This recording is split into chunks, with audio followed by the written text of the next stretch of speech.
il y a deux types, il y a deux types de trous noirs. Il y a le trou noir le plus simple, on appelle ça le trou noir de Schwarzschild, du nom de l'un de ses découvreurs.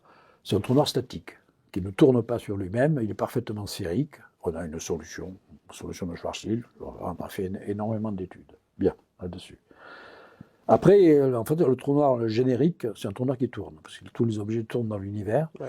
Et la solution, ça s'appelle la solution de Kerr, on appelle ça un trou noir de Kerr, K-E-2-R, également du nom du mathématicien australien qui l'a trouvé pour la première fois. C'était seulement dans les années 60. Le trou noir de Kerr est beaucoup plus intéressant, d'abord parce que c'est le trou noir générique. Tous les trous noirs de l'univers doivent tourner, donc ce sont tous les trous noirs de Kerr, à commencer par les trous noirs dont on a eu les images télescopiques, hein, 87, le trou noir galactique, etc. Ce sont les trous noirs de Kerr. Voilà. Et donc, on a les structures donc, de l'espace et du temps. Et donc, on peut calculer les effets de distorsion à l'approche de ces trous noirs. Il y a deux types de distorsion, la distorsion spatiale et la distorsion temporelle. Alors, les distorsions spatiales se mesurent, par exemple, à travers l'équivalent de ce qu'on appelle des forces de marée. Alors, les forces de marée, c'est la gravitation, c'est la gravité différentielle. Alors, dans le schéma traditionnel de la gravitation de Newton, il y a une force, l'attraction.